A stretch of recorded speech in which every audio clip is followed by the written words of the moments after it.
All right. Welcome to our Bible study this evening. We had a short temporary technical difficulty that I thought that wasn't working, but it was just for Twitter. I don't know what's happened, but Twitter recently, I guess, decided they don't want us posting stuff because every broadcast, it doesn't let it live stream. But we do appreciate you being here. I appreciate having a good number already joined in and already waiting on us, and even people in the comments. So I give my greetings to everyone. We're going to continue I think, in many ways where we left off from last week, as we're kind of building this idea around home and wisdom and how wisdom affects your day-to-day life, your marriage, your home, your values, and so forth. Like I say, we're not directly tackling the building blocks of wisdom as we've been doing previously in the study. Now we're connecting things that are associated with wisdom. And so for that, we'll be looking today, we'll be looking today at choosing the right riches. Last week, we looked at how wisdom will help you to have a blessed home, to make your life a more blessed life so that God can put his blessings upon it. Today, though, like I say, we're looking at how wisdom can help you to choose the right riches, to put the emphasis in the right places. So we're not going to waste time. We'll go ahead and get right into the study. Last week, we actually finished close to on time, like what we're supposed to do. So maybe this week we can do that as well. All right, Proverbs chapter number 8 is our passage. And verse number 18. Please let me know if there's any lag or stuff, problems with the internet, if the quality's not good, because I notice on my screen it's a little bit lagging, a little bit jumpy, but it could be my computer more so than the internet. So if somebody can mention something in the comments, I'd really appreciate that. See if I can close down some programs or something to speed it up if that's the case. All right, Proverbs chapter 8, verse number 18. Says, riches and honor are with me, yea, durable riches and righteousness. My fruit is better than gold, yea, than fine gold, and my revenue than choice silver. I lead in the way of righteousness in the midst of the paths of judgment, that I may cause those that love me to inherit substance, and I will fill their treasures. Now, when we look at this passage, I hope you already know that the context of the passage is wisdom speaking, and I believe understanding as well at this point, speaking in personification. So it's both wisdom and understanding are going to speak throughout the chapter 8. They're speaking as if they were people as opposed to a concept, and it's to help you understand what your relationship to them is. And so it's really a beautiful chapter. It helps you to really appreciate how you should look at wisdom and understanding. And it leads with the idea that they're like family. They should be like family to you, like a sister or a kinswoman. But we see, just like last week, that we saw wisdom can help you to have a blessed home. We pick up with this idea that wisdom helps you to really see what riches are right. You see that in verse number 18, we're told, riches and honor are with me, yea, durable riches and righteousness. So up front, we're told that when you have wisdom, it does profit. It brings riches into your life to have wisdom. So it's very profitable for you and I to have wisdom in our life. But the reason why I title this message Choosing the Right Riches is because as you study, you'll find that the riches being discussed aren't necessarily silver and gold. That doesn't mean that there's no gold or anything to be involved. I mean, a man who has wisdom can make financial decisions. In fact, we're going to see next week, we'll look at some financial advice and stuff attached with wisdom. So it's not that there's no financial connection here. It's just that as wisdom helps you, it will help you to appreciate the right things.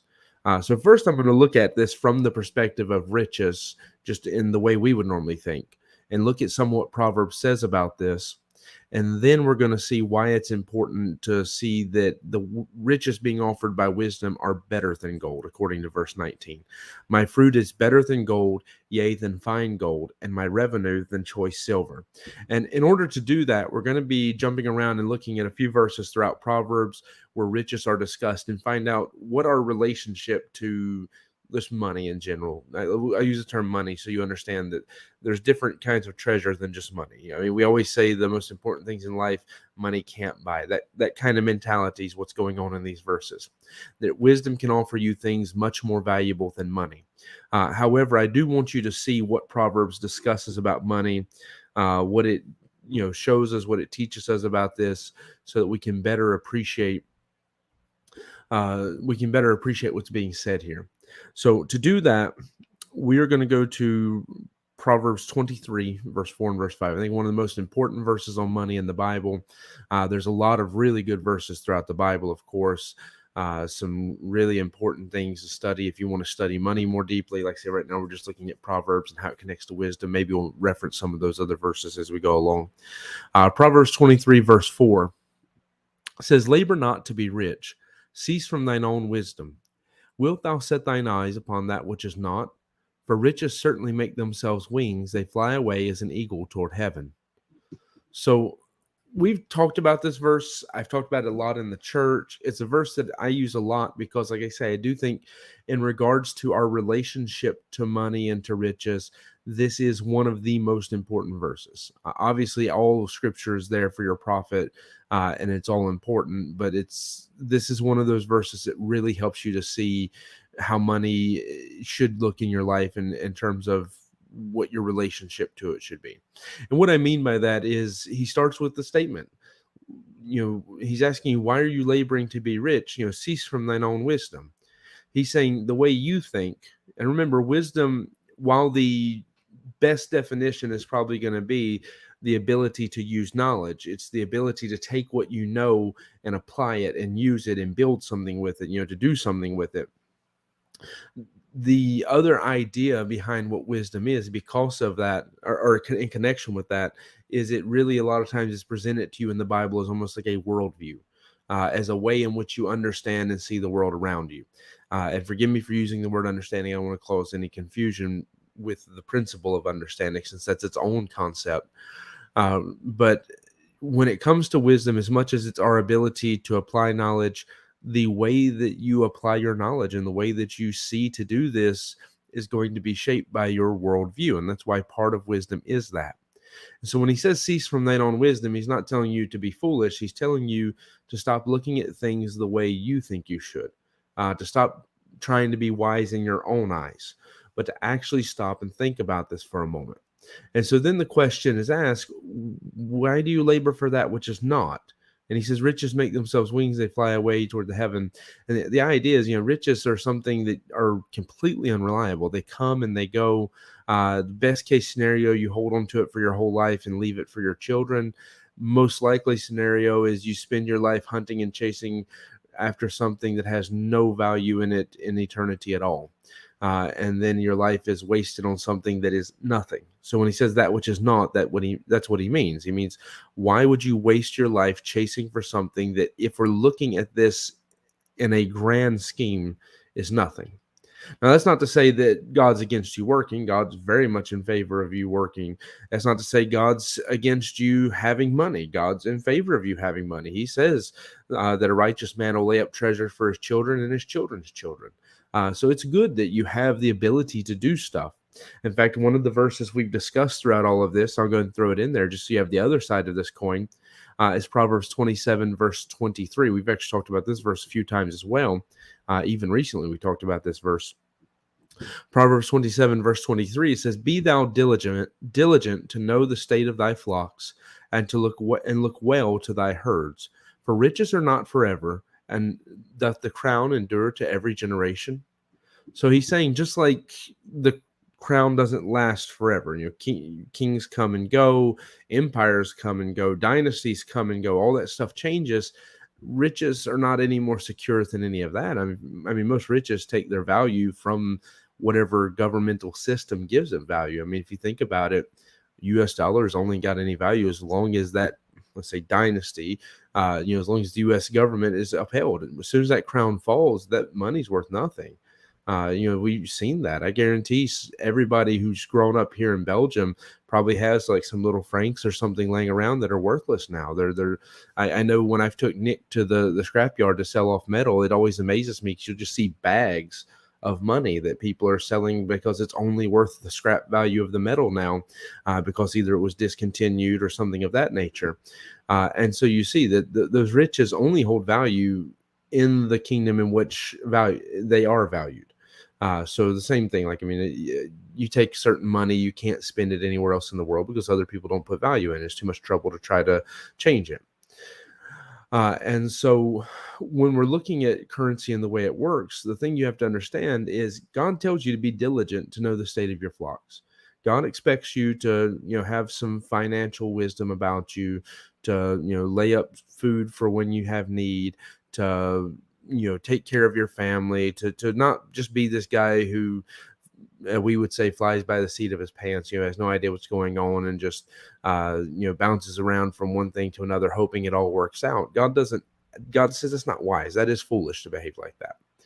But at the same time, God doesn't want you to be consumed by riches. And it's really a matter of what we always say, that any road has two ditches. And if you go in one side or the other, you're going to crash. Both sides are wrong. You should be driving on the road. Now, whether you're over on this side a little bit or that side a little bit, depends on the subject, maybe. But at the end of the day, you should be on the road, not in the ditch. And so people who think, okay, people who think that God's whole desire for you is to be rich, or people who think that because God says a man should work, that means he should work his life away, completely miss everything.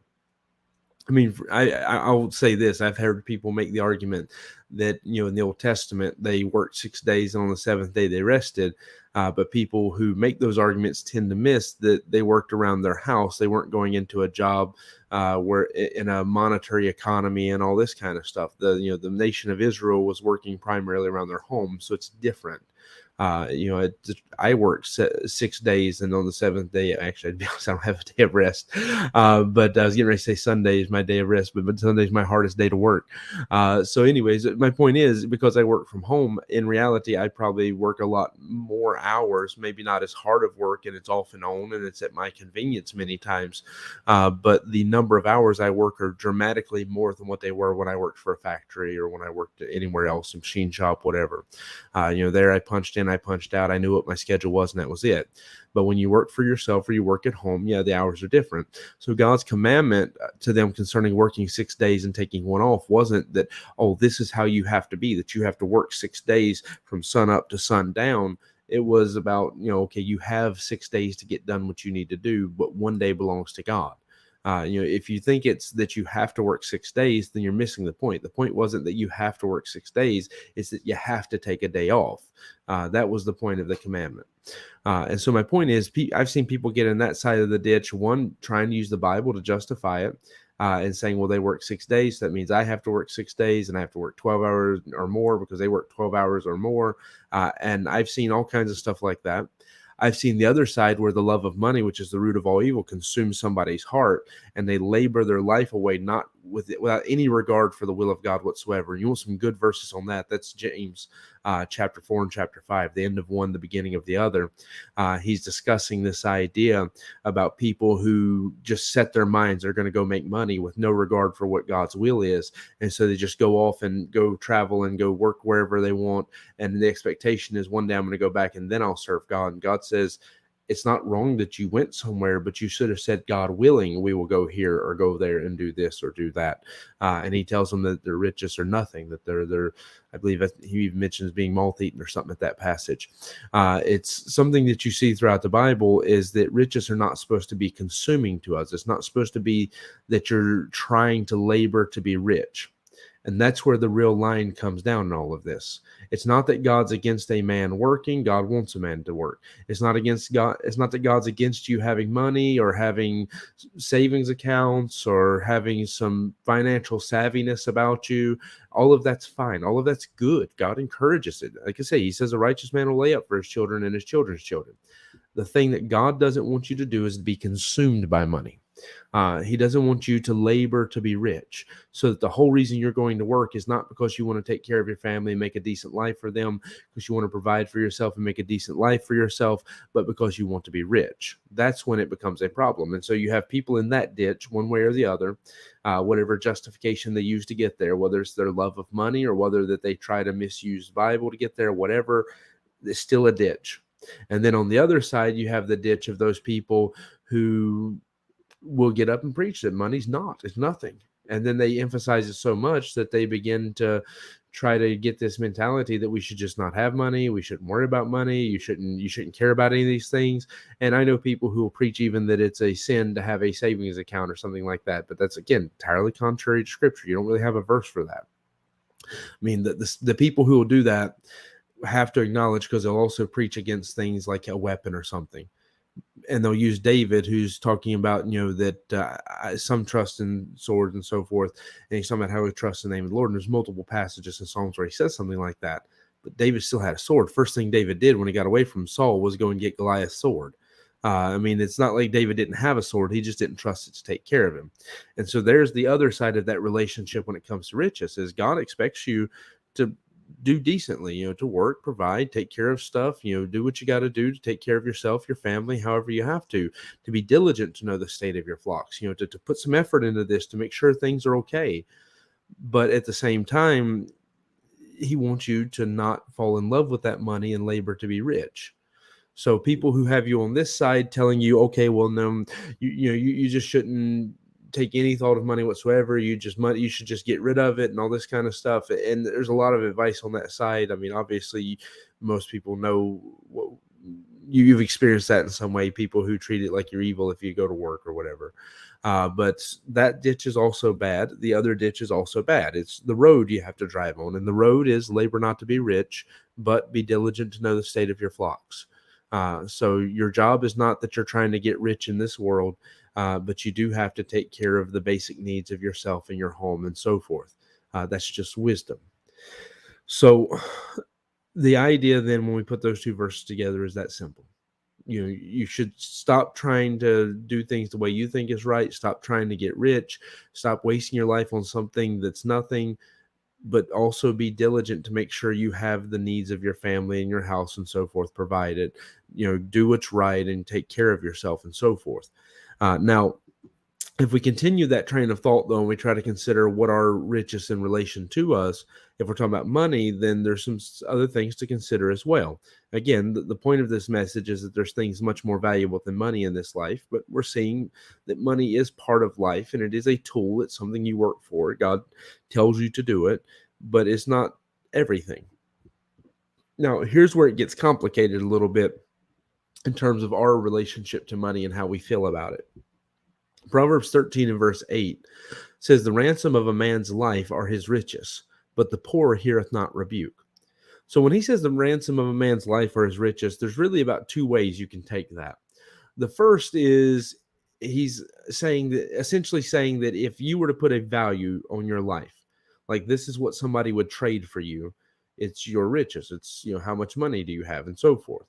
Now, the other side of what he's saying to that, and this is really important because this is the side I think gets missed, but it's probably more so what's meant by the verse, is that your riches are what you have traded your life for. You have given your life in exchange for what you have. And so think about that. That this goes back to the idea of two sides of the street. You've given your life and you have nothing to show for it. You don't have a roof over your head or anything. That's something to consider at some point. The other side of that is if you've given your life and all you have to show for it is a bunch of riches, monetarily wise, then also, is that really worth your life? I mean, you've got a bank account full of money, but is that really because this is what your life is going to be valued by. This is going to be what you have traded, what you've given your life as a ransom for. You've exchanged your life for this, because that's what currency is. You trade your time and your skills, and somebody gives you money in exchange for that. That's how our economy is built. And so when you step back and look at your life and what your life is, you have to look at it from both angles. I've traded my life one way or the other. Do I have anything to show for it? I've traded my life. Is all I have to show for it money? And if the answer is in either direction, then like I say, you're riding in the ditch. If you've traded your life, you've spent all these years, but you don't have anything that you can put your finger on and say, this is the ransom, this is what I gave my life for, then that's what we would call wasted. I'm not trying to hurt anybody's feelings when I say it like that, because I understand, I'm not talking about just money here. I'm talking about, my point is there should be something to show for it more important than money. But if all we have to put our finger on is money, then that's bad. If we have nothing to put our finger on and say, this is what I traded for, that's bad. There should be some things in your life that you can look at and say, this is what I've given my strength and my years for. This is what I've done. And however big or however small, that's the ransom of what you've traded your life for. And so again, I'm not trying to get you to look at monetary things and say, oh, this is what my life's all about, because that shouldn't be the chief measurement. In fact, that should be pretty low on the list. That's mostly how the world measures you. But if we're looking at our life, especially as Christians, it should be that I can look and say, okay, I've been on this earth for this many years and I've done this much for Christ. That should be the chief thing we're looking at.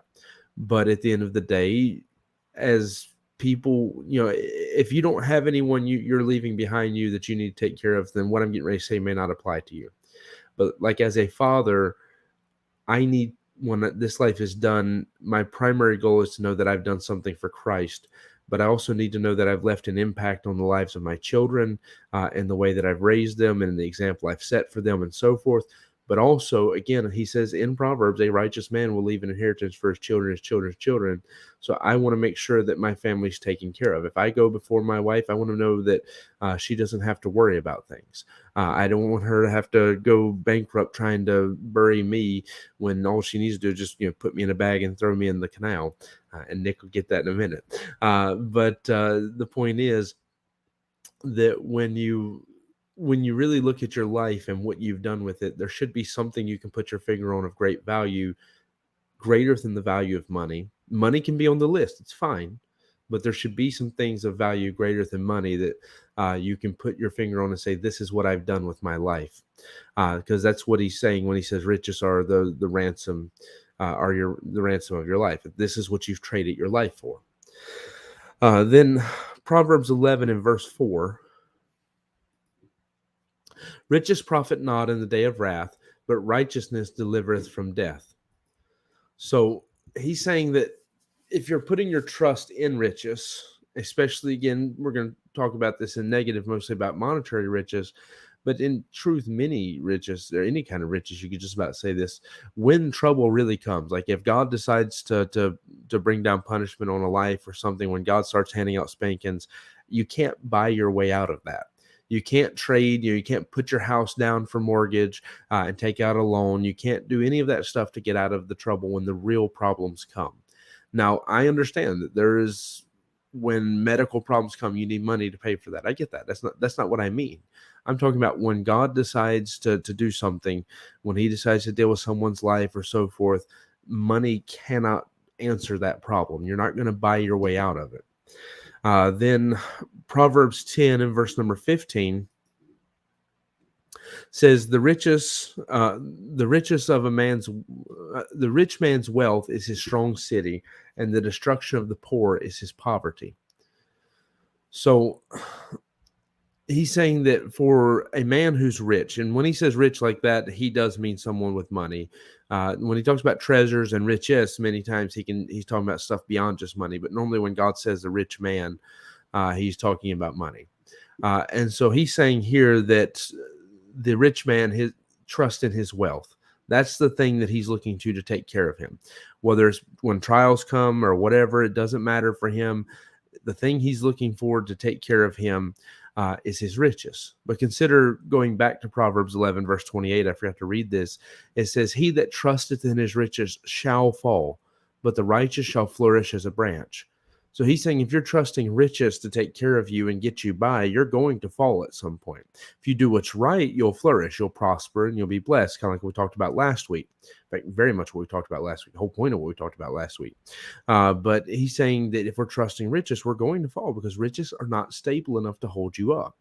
Again, it's only as stable as the kingdom that ensures it. And even with that, it's only as stable as you are to keep hold of it. Even if the country still ensures that the bank you're putting it in may go under, somebody may steal it. They really make their rich selves wings and fly away. You cannot trust in riches to be there forever. You have to learn how to put your value and your enjoyment and so forth in God. So Proverbs 18 is one verse that I want to go to that helps to show that. Verse 10, the name of the Lord is a strong tower. The righteous runneth into it and is safe. The rich man's wealth is his strong city, and as an high wall in his own conceit. Before destruction, the heart of man is haughty, and before honor is humility. So what is he saying across this passage? Same thing we said before, that a rich man is going to look to his wealth as his strong city. He's going to put his pride and look what I built, look at all my treasures, and he's not going to be able to realize that they can't save him from the troubles that often come in this life. That no matter how rich you are, there's still things that come. I mean, there's still problems. I mean, think about it in terms of the day of God's wrath. You know, I've been reading in Exodus, especially with the kids lately, concerning Pharaoh and concerning what, you know, the plagues and stuff. And I think about that richest, most powerful man in the world, when the day of God's wrath come, couldn't save his own son. So you understand that riches are not something that are going to save you. They're a tool you can use for this life to make this life better in many ways, to provide for yourself, to help other people, but they're not going to save you when real troubles and things come. But he says, for us, the name of the Lord is a strong tower, and the righteous runneth into it and is safe. We have to learn to put our trust in God, not in riches. We have to learn to put our value in the things of God, not in riches, not in material riches, not in the things of this world. And so that's what we're seeing when I talk to you about how what you normally think of, what I normally think of when we say riches, when we say treasures, we normally think of monetary things. And all of this is building to show us that while those things are part of life, they're many times a very necessary part of life, and they can be a blessing. You can use them to help other people. You can use them to take care of your family. You can use them as a heritage that you leave for your children and so forth. They're not without value at all. In the grand scheme of eternity, it's what you do with them that will matter more than them, because they themselves in eternity have no value. It's what you do with them that has value in eternity. And so riches then become less important when you realize that there are far more valuable things. There's greater riches in this life than money. There's greater riches in this life than material things. And that's what our text passage was about. If we go back to that, Proverbs 18, and we'll read again, verse 18. Proverbs 8 and verse 18. Sorry, that's where we started off at. Riches and honor are with me, yea, durable riches and righteousness. My fruit is better than gold, yea, than fine gold, and my revenue than choice silver. So what's wisdom saying at this point? That most certainly if you have wisdom, you will be more rich for it. But it's not always going to be monetary riches that's being discussed here. Monetary riches can be part of it. Again, they have their place in your life. But it's not going to be what it's all about. There's more important riches in this world. And that's why we have to learn to choose those and focus on those. So let me give you a few verses about this, as we're making quite good time tonight on our study. Proverbs 21 and verse 20 says, there is treasure to be desired and oil in the dwelling of the wise, but a foolish man spendeth it up. He says, when a man's wise, there will be things in your life that you can enjoy. There's treasures, there's oil, there's things, he's saying riches and all can be a part of that. And it's something that you can enjoy. It can be a good part of your life. Just don't, foolish man's going to waste it and blow through it and use it like it's nothing. But it's okay that those things are part of it. It's just that understand the riches that come from wisdom are riches that are much stronger than what come through the world and the world's way of doing stuff. They're much, the blessing of the Lord is good. It adds no sorrow therewith was one of the verses. We didn't read it, but it was, I think, in chapter 11. It was right there where we were just at. And so you understand the riches that come by doing things the right way and doing things wisely and doing things God's way are much better than the riches that come by trying to get ahead in the world's way. And I hold on that idea there, because very much next week that's going to be our point. But the idea is that there are treasures that wisdom has for you that are much more secure, much better than just the comforts and the things of this life. Although those things, as we see in the verse we just read, are part of it. Proverbs 14 and verse 24. The crown of the wise is their riches, but the foolishness of fools is folly. So you see that a crown is something you wear to show that you've won a victory. A crown is something that you wear to show authority or so forth. It's something that brings glory to the person who wears it. A crown serves a lot of purposes. And he's saying that the crown of someone who's wise, the thing that really shows the evidence of their wisdom and so forth, is going to be the riches. It's going to be how they've been blessed for using their wisdom, how wisdom has affected their life. But that's why, again, it's so important that you understand that it's not just money. Because if that's the case, then that would mean everybody who's wise would be super rich and everybody who's foolish would be super poor. But that's not the case in this world. So you know that he's talking about riches more than just money when he says something like that, because there are plenty of people who have money, but it adds sorrow there with it because they didn't get it God's way, and they're consumed by that money. They are overwhelmed by it. So that the Bible talks about rich men, especially in Ecclesiastes, who can't sleep because they're worried about the fact that the next generation is going to spoil the riches they spent their whole life trying to gather. And so you have to understand that the riches that wisdom are going to help you to build, those durable riches that it talks about that are more valuable than silver and gold, are things that won't bring sorrow to your life, but instead will make your life more blessed for having them. So with that, let's read a few more verses that show some examples of what I'm talking about. Proverbs 22 and verse 1. A good name is rather to be chosen than great riches, and loving favor rather than silver and gold. So, and let me give you verse 22. Maybe that'll help you to appreciate a little bit. Or verse 2, I'm sorry. Maybe that'll help you to appreciate a little bit more as well. It says, the rich and the poor meet together. The Lord is maker of them all.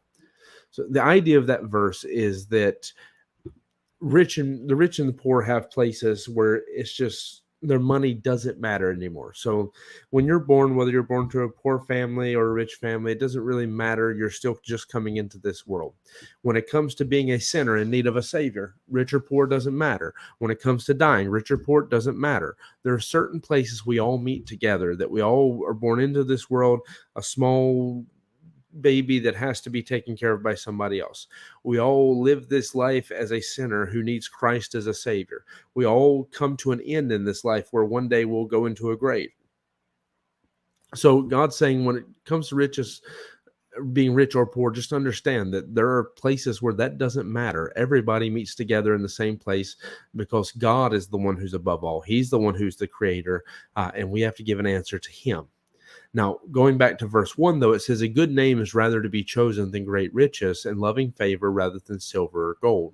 So he's saying if we're actually going to look at treasures and ask what treasures are worth more than silver or gold, he says a good name is worth more. He says to have a good reputation. When the Bible says a good name, we would say a good reputation. So to have a good name or a good reputation is worth more than treasure, more than money.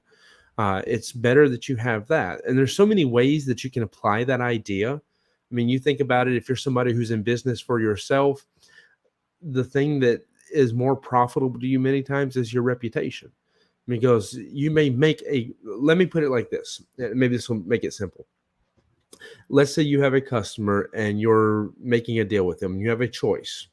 You can do something that's going to give you a good name and a good reputation, so that person will come to you for years to come, and that person will recommend you to all their friends, or you can make a good profit off of that person and make extra money off of this deal, and just not have them as a customer anymore. You think about this, many times you can tell how foolish someone is because most businesses take option B. Let's just stick them for everything, charge them the full amount, whatever I can do, put on some extra fees, get all my money out of it now. And if they don't come back, well, there's plenty of people. I mean, Belgium's a huge population. Somebody else will come and buy. In fact, I'll be honest, coming from America to Belgium, that's one of the things I've struggled to adjust to, is that the mentality there is very much the customer's always right kind of mentality, which is bad because it teaches your customer to be spoiled brats. But it's still something I've always been used to. So to come here and the mentality many times, you don't like it, go find somebody else. This country's full of people. We'll get somebody else to buy from us. To come to that mentality is really staggering. And so you have a choice, and this will show you whether someone's behaving wisely or not. A wise man realizes it's better to keep my customer, to do decent by them, treat them right and so forth, and have a customer for life than it is to make extra 50 euros today.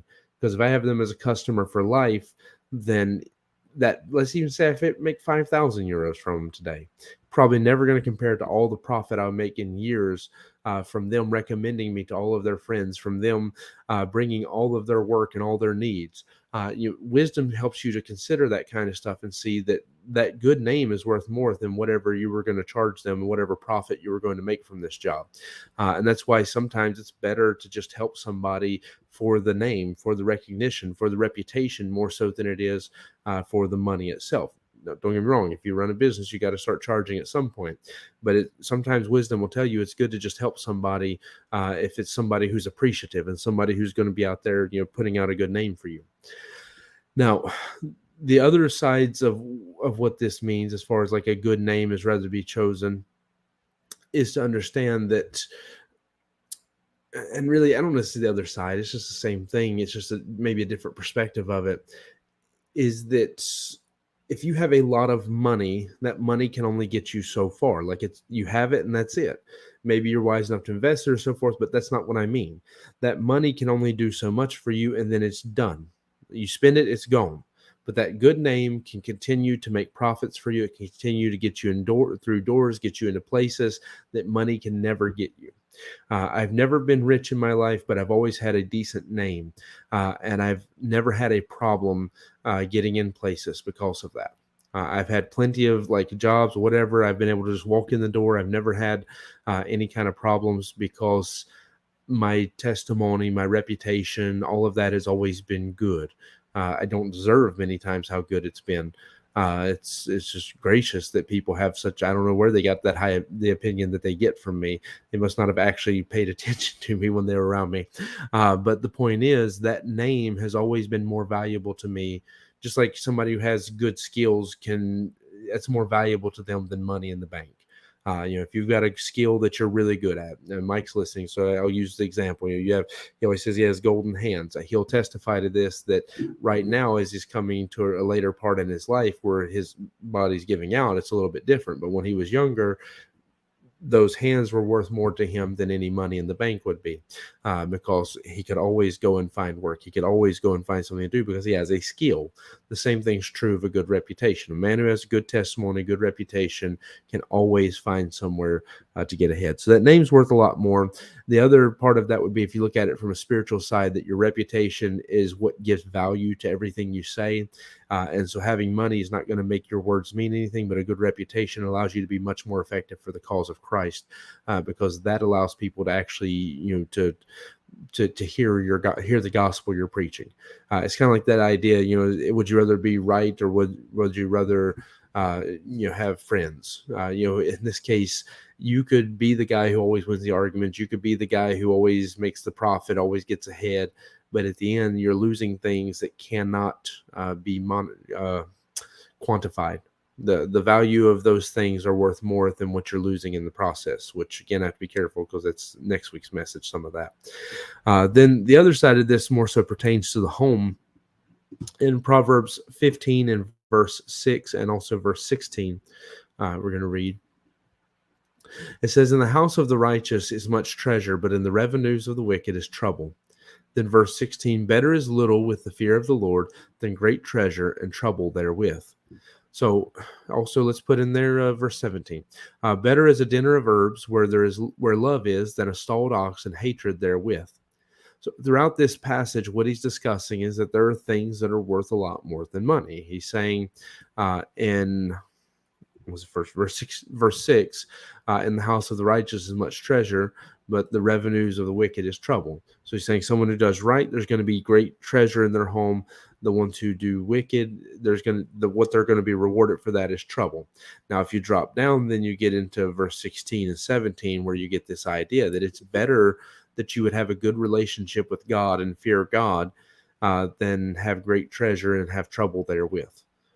So you see that the treasure of the righteous in verse 6 was not money, because the treasure that brings trouble in verse 16 is dealing more so with the idea of money.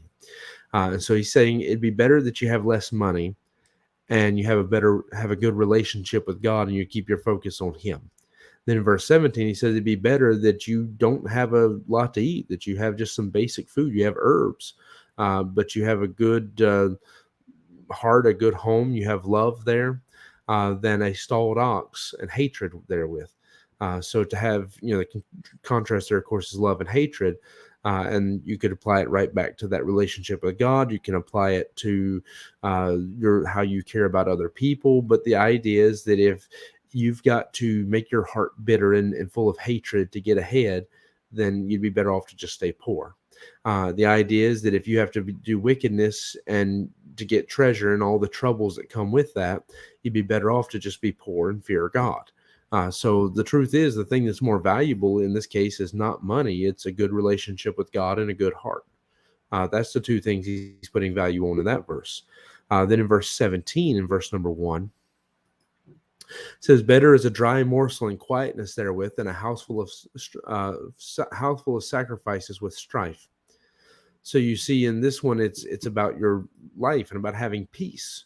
It's about having a home with peace in it, whether that be, home with people or home by yourself. He's saying it'd be better that you come home to a house where you can lay your head down and have a little bit of peace than that you have a house full of all the most extravagant things the world can offer, that you have a house full of treasures and riches and partying and sacrifices and all this kind of stuff, and not be able to have peace. It's better that you just come home and eat you some dry bread and have peace, because peace is worth more than a good meal. Peace is worth more than whatever else that this world can afford to offer you. So it'd be better if you've got to have a lot of fighting, that's strife. You got to have a lot of fighting and a lot of headache and a lot of trials to be able to live extravagantly in this life. It'd be better that you live poor. If you have to fill yourself with hatred to get ahead in this world, it'd be better that you keep your good heart, have a loving heart, and be poor. If you have to sacrifice part of your relationship with God to get ahead, it'd be better that you be poor and have a good relationship with God. Because he says, again, through these verses, that you want to talk about something that's worth more than money, a good relationship with God. You want to talk about something that's worth more than money, a good heart that still has love and kindness and so forth in it. You want to know something that's worth more than money, having a home where you have peace and you can lay your head down and rest at night. Where you have peace with those around you. If you share your house with somebody, that you can have peace with them, that, you and your wife, you and your kids, whatever, you can have peace. That's worth more than money. To have a good reputation, a good name is worth more than money. And so the idea throughout most of these verses is that you cannot trade these things to get ahead in this world. It will not be worth it in the end. And so we come back to the idea of laboring not to be rich, ceasing from our own wisdom, and realizing that money is not what life is about. It is a tool. It's a necessary part of life. It's not something that has to be evil to you. It's the love of money that's evil, but it's something that you have to be careful to realize that if you have to sacrifice things that are more valuable, like a good relationship with God, like a good home, like peace, like a good heart, like a good reputation, then the money's not worth that. Wisdom tells you that these things are worth more. Wisdom tells you to be better. I'll give the example in this when it comes to peace. I've had quite a few times since I've lived in Belgium, never had this happen to me in America, but quite a few times since I've lived in Belgium, I've had people ask me to rent a part of my house because they thought I wanted money more than I wanted peace. And they liked the idea of living in part of my house because they thought that they could save money by cutting their rent to live with me, I guess. And I realized that I have a house full of people already. I have enough with my own family, and the relationship with them is different. I don't want there's no amount of money that can be paid to me to make it worth bringing troubles and headaches into my home. If I'm going to help somebody, I'm going to help somebody. But if I'm doing it for money, it's not worth sacrificing my peace at home. And that's why I've rejected many a time people who've asked to move into my house and pay rent, because the money's not worth it. It's not worth the headaches, the trouble, and the things that come. My peace is worth far more to me than what any money could be worth to me. My relationship with God is worth far more to me than any money. So if I have to miss church to get ahead in this world, I have to miss my Bible time to get ahead in this world, I have to miss anything that's going to help strengthen my relationship with God to get ahead in this world, it's just not worth it to me. I've learned throughout my life to put the esteem in the right place, and I'm not perfect at this for sure. I mess up just like anybody else does, but I've learned that you have to put the esteem in the right place and value the things that are more valuable than money. And a good home, a good name, a good relationship with God, and a good clean heart are the things that are worth more than money. And wisdom will help you to seek after those treasures which matter so much more. So I'm going to ask now if anybody has any questions. You can go ahead and be sending those in. I would appreciate that. I don't know if I've got any questions left or left for you, but if you have some, feel free to ask them. Like I said, next week we'll be going into the idea of, while we've put a lot of negative towards money, this time we're actually going to go looking at some things that'll help us to see some of God's advice on financial wisdom. So we'll be looking at financial wisdom next week. But I wanted, before we talk about that, to pause and talk about this thing, that there are stuff in this life, there's things far more valuable than money could ever be. And we have to learn to put the emphasis in the right place. We have to learn that money is just a tool. It's not the thing that your life is about. Your life is going to be the ransom of your life is going to be your treasures. There's going to be something in your life that one day you or somebody else is going to have to look at your life and see what you gave your time in exchange for. And my hope for you is that it's something worth so much more. That is something more than just money, something more than just the things of this world. But I hope somewhere in your life you can look at the value of your life and see that you've used this life well for something good. Now, the truth is, I think I'm preaching on that this Sunday, something very close to that, which again just shows you how God orchestrates all this, because I planned both messages, but I didn't plan them together that would be the point. All right. So I appreciate those who've been part of the study. I don't have any questions coming in. We're going to go ahead and get ready to close out the live stream, but I appreciate you being a part of it. As always, if you enjoyed it, leave us an amen in the comments. If you have any questions later, you can ask them later. I appreciate any engagement on the videos. It gets them out there to more people, so that's fine with me. But of course, we hope to see you in church tomorrow. Hope that you can be a part of the live stream if you're not able to be there in person. Pray for us for Saturday when we do our first big Children's Day event, sort of like a vacation Bible school. I'm really excited to see how God's going to use that. Just pray for the young people that God will do some things in their hearts and help them to make some good decisions for Him and for serving Him. I can say in my life, Vacation Bible School it was one of the most important things. It is actually where, if I'm really honest, it's one of the places where God got a hold of my heart and helped me to settle that call to preach.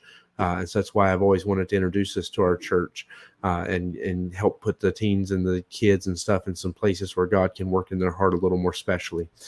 All right. So thank you for everything. Hope it's been a help to you. Look forward to next week as we continue the idea. And as we get closer, I've extended the study more than I thought I would as we get closer to finishing up this study here in the near future. And then we'll see what direction we go with Tuesday night Bible studies. All right.